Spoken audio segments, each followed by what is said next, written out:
안녕, 왕노무사야. 오늘은 임금채권의 소멸시효에 대해서 말해볼까 해. 왜 갑자기 반말이냐고 좀 더 친근하게 설명하려고 실험해보는 중이니까 양해해주면 좋겠어. 자, 임금체불을 당하면 노동청에 신고하면 돼. 그런데 이게 시간이 지나면 받을 수 있는 권리가 사라져. 얼마나 시간이 지나야 될까? 3년이야. 이게 어떻게 되는 거냐면, 내가 임금을 덜 받았어. 사장님한테 더 받아야 될 임금이 있어. 그럼 사장님은 나한테 미지급 임금을 줘야지. 그게 법이야. 그런데 사장님이 3년 동안 안 주고 개기면 이제 안 줘도 된다는 거야.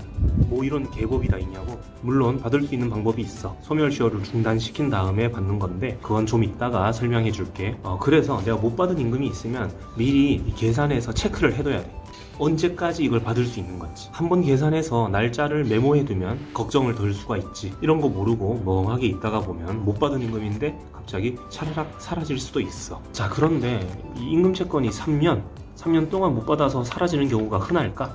월급은 어떨까? 월급을 3년 동안 못 받으면 과연 거기 계속 있을까? 1년이 밀리기도 전에 진작에 때려치겠지. 퇴직금은 어떨까? 퇴직금은 퇴사 후 3년 안에 받아야 되는데 3년 동안 못 받는 경우는 잘 없겠지. 아예 못 받는 경우를 빼면, 받는다면 3년 안에는 받을 거라는 거야. 그럼 3년이 지나서 못 받는 임금은 어떤 게 있을까? 주로 주휴수당이나 연차수당 이런 것들이야. 주휴수당부터 보자고. 주휴수당 체불로 노동청에 신고하게 되는 경위는 보통 이렇지. 사장님도 주휴수당 줘야 되는지 몰랐고, 나도 받을 수 있는지 몰랐어. 그러다가 왕노무사 TV 같은 유익한 채널을 보다가 나도 주휴수당 받을 수 있구나, 이렇게 알게 되지. 그래서 사장님한테 달라고 하면 사장님 당연히 뭐야, 내가 왜 줘야 돼? 안 주고 그럼 노동청에 신고를 하게 되겠지. 이런 경우에는 소멸시효 3년이 완성되는 경우가 종종 있어. 예를 들어 17년 10월 1일부터 일했다고 보자. 그때부터 주휴수당이 체불되고 있었던 거야. 그리고 지금 20년 11월 19일이 되었지. 그럼 이제 와서 사장님 주휴수당 주세요 라고 하면 받을 수 있는 권리는 있어. 그런데 이미 소멸시효 지나간 것들도 있어. 17년 10월 동안 발생한 주휴수당은 이미 3년이 지났어. 그럼 소멸시효가 완성됐고 나는 더 이상 받을 수 있는 권리가 법적으로 없어. 이렇게 내가 받을 수 있는지 몰랐고 사장님도 줘야 되는지 몰랐고, 이런 임금이 나중에 받을 수 있구나 라고 알게 돼서 임금체불로 신고한 경우에는 소멸시효 3년 완성되는 경우가 종종 있으니 조심해야 돼. 이런 경우에는 빨리 소멸시효 중단시키는 게 좋아. 이건 마지막에 설명을 해줄게. 다음 연차수당. 연차수당도 주휴수당과 비슷한데 좀 더 복잡해. 연차수당이 좀 더 복잡한 이유는 연차수당이 발생하는 시점, 그게 좀 헷갈리기 때문이야. 내가 오늘 입사를 했어. 그럼 연차를 몇 개 가지고 있을까? 없지. 하나도 없어. 일을 해야지 발생해. 일을 하다 보면 연차가 생기고 그 연차를 일정 기간 사용할 수 있어. 휴가 갈 수 있는 권리야. 그러다가 그 기간이 지나면 이제 수당으로 바뀌어. 수당으로 바뀌고 나면 이제 소멸시효 3년, 그때부터 걸리는 거지. 그럼 본격적으로 연차수당의 소멸시효 계산하는 방법 보도록 할게. 내가 이걸 어떻게 설명할까 한참을 고민해봤는데 아무리 생각해도 이거는 설명이 어려워. 이해를 잘 못할 것 같아.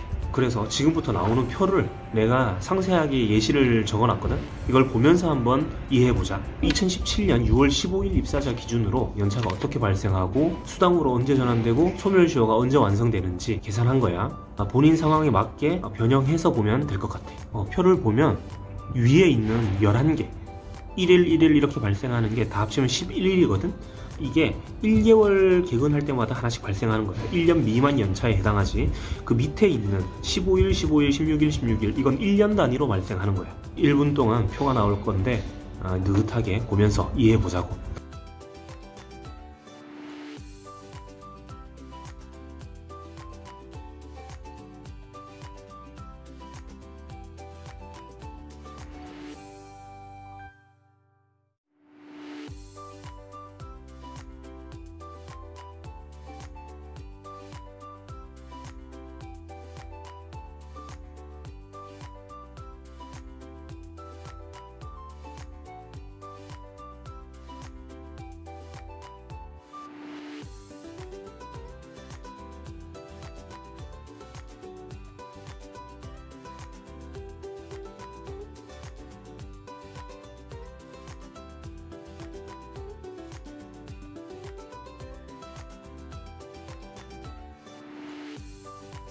그런데 법이 또 개정이 됐어. 1년 미만 연차의 사용기간만 좀 변경이 되었는데 20년 3월 31일 이후에 발생하는 1년 미만 연차는 사용기간이 입사 후 1년으로 바뀌었어. 입사일로부터 1년이 지나면은 이제 연차휴가는 사용할 수 없고 그때부터 수당으로 받으라는 거지. 19년 6월 15일 입사자를 예로 들어서 표를 만들어 봤어.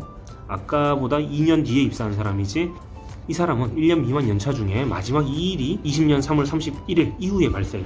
그게 바로 노란색 부분이야. 그래서 그 2일의 연차만 사용할 수 있는 기간이 좀 달라지는 거야. 원래 3월 이후에 입사한 사람들은 1년 미만 연차 11일이 모두 20년 3월 31일 이후에 발생해. 이렇게 되면 11일 전부가 입사일로부터 1년 안에 사용해야 되는 거야. 그래서 11개월 차 때 발생하는 연차는 1개월 동안 써야 돼. 1개월이 지나면 이제 수당으로 전환되는 거야. 그럼 11일의 연차 수당 전환 시점이 모두 같아지고 소멸시효도 동시에 완성이 되는 거지.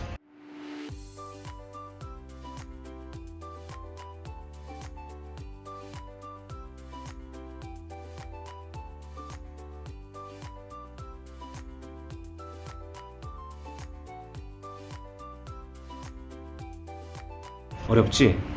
뒤로 가기 해서 두 개의 표를 꼼꼼히 한번 다시 보길 바래. 그래도 내가 연차 좀 못 받은 것 같다 라고 하면 이 표에 대입해서 한 번만 계산해 놓으면 편해. 본인 상황에 맞춰서 표를 변경해보고, 그래서 소멸시효 언제 완성되는지 알고 있으면 좋아.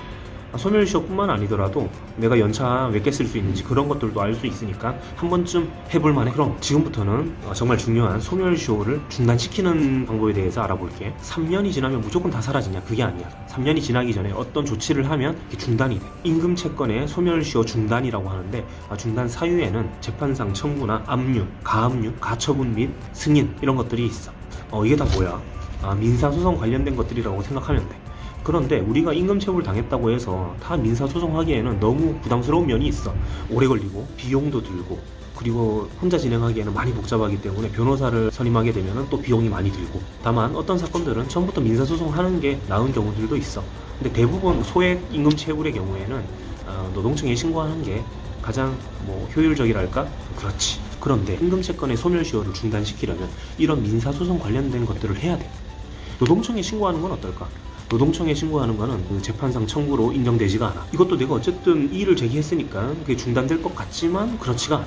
노동청에 신고해도 3년 지나면 이제 못 받는 돈 되는 건 똑같아. 가장 좋은 방법이 하나 있어. 내가 생각하는 가장 좋은 방법은 일단 임금체불이 되면 노동청에 신고를 해. 그 전에 먼저 소멸시효 계산부터 하자. 언제 사라지는지 미리 메모해 둬야겠지. 그리고 노동청에 신고를 하고 최대한 받을 수 있도록 해보는 거지. 그런데 노동청에서 감독관 바뀌고 어쩌고 저쩌고 하다 보면 막 6개월 넘어가기도 하거든. 그러다가 소멸시효 완성되면 이거는 안 되는 거야. 그러면 큰일 나. 그러면 노동청에 신고했다고 그냥 무작정 기다릴 게 아니라 신고해놓고 이제 소멸시효 다가오는지 아닌지 보고 있어야지. 그러다가 계속 사업주가 줄 듯 안 줄 듯 줄 듯 안 줄 듯 안 줘. 그래서 이제 소멸시효가 이제 다가오고 있어. 그러면은 내용 증명을 보내야 돼. 나 못 받은 돈 얼마 주세요. 이렇게 내용 증명을 보내야 돼. 이걸 최고라고 해. 진짜 최고. 너무 좋아. 이럴 때 최고가 아니라 상대방에게 일정한 행위를 하도록 요구하는 의사의 통지를 최고라고 해. 법적인 용어야. 그래서 돈 내놔라 이렇게 독촉하는 거지. 내용 증명으로. 그게 최고인 거고, 최고를 하면 소멸시효가 중단이 돼. 간단하지. 내용 증명만 보내면 중단이 된다고? 당연히 조건이 있어. 6개월 이내에 재판상 청구 등 민사소송 관련된 그런 것들을 해야 돼. 일단 6개월 시간을 벌 수는 있어. 그래서 소멸시효가 완성이 될 것 같은 임금채권이 있으면은 일단 노동청에 신고해놓고 그 날짜가 다가오기 전에 내용 증명을 꼭 보내야 돼. 그리고 6개월 동안 지켜보다가 소멸시효 중단을 위해 소송을 진행할지 아니면 그냥 어차피 못 받는다 생각하고 포기를 할지 그때 가서 판단할 수가 있지. 6개월 동안. 그런데 소멸시효 3년 너무 짧지.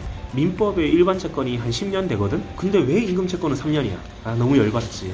그런데 이게 예전에 헌법재판소에서 이미 합헌 결정이 났고 어쩔 수가 없다네. 그래도 이건 가능해. 공소시효라고 들어봤나?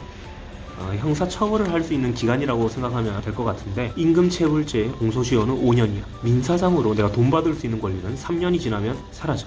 그래도 5년 안에는 처벌은 시킬 수 있어. 노동청에 고소해서 진행할 수 있고, 사용자는 내가 돈 줘야 될 의무는 없지만 이거 안 주면 처벌은 받을 수 있는 상황이 놓여지는 거지. 그러면 합의를 하자고 할 수도 있고 합의금으로 얼마라도 받을 수도 있고 그런 상황이 생길 수도 있어. 자, 여기까지 임금채권의 소멸시효에 대해서 알아봤어. 영상이 도움이 됐다면 구독과 좋아요 많이 눌러줬으면 좋겠고, 다음 시간에 또 만나자.